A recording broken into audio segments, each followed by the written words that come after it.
মাটি তদন্ত এর পদ্ধতিগুলো কি কি?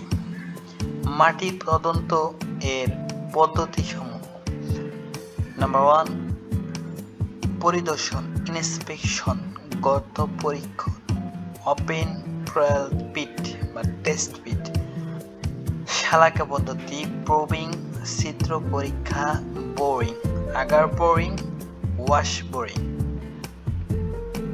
পারকুশন boring,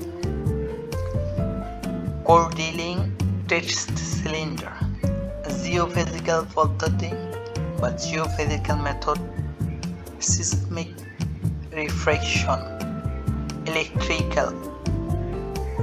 electrical resistivity method, subsurface sounding.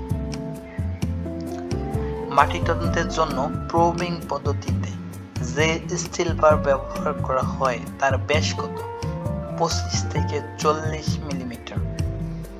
কাদামাটি অথবা বেলে মাটি সাধারণত ইমারত নির্মাণ করার জন্য কোন পদ্ধতিতে সাবসয়েলের বৈশিষ্ট্য পরীক্ষা করা সুবিধাজনক?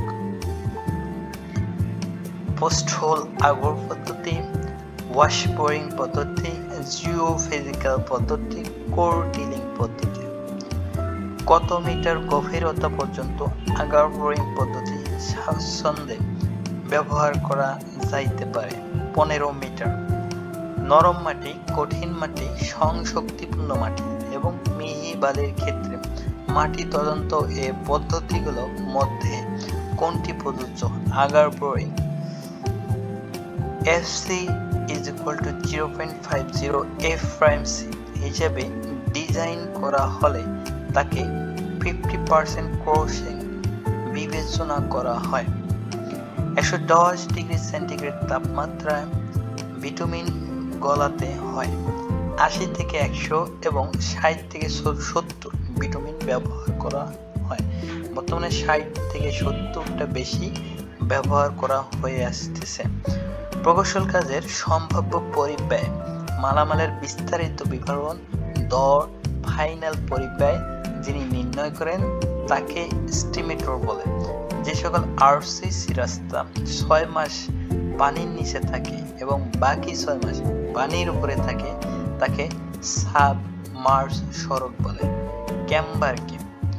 ক্যাম্বারটা হলো রাস্তার পানি না জমার জন্য রাস্তার প্রস্থ বরাবর শেষ প্রান্ত থেকে একটি নির্দিষ্ট ঢালে ক্রমান্বয়ে উঁচু করে রাস্তার সেন্টারের সাথে মিলিয়ে দেয়া হয়। দিকটা অনেকটা অর্ধবৃত্তের মতো হবে। রাস্তার সেন্টারের সাথে এটাই ক্যাম্বার। এর ঢাল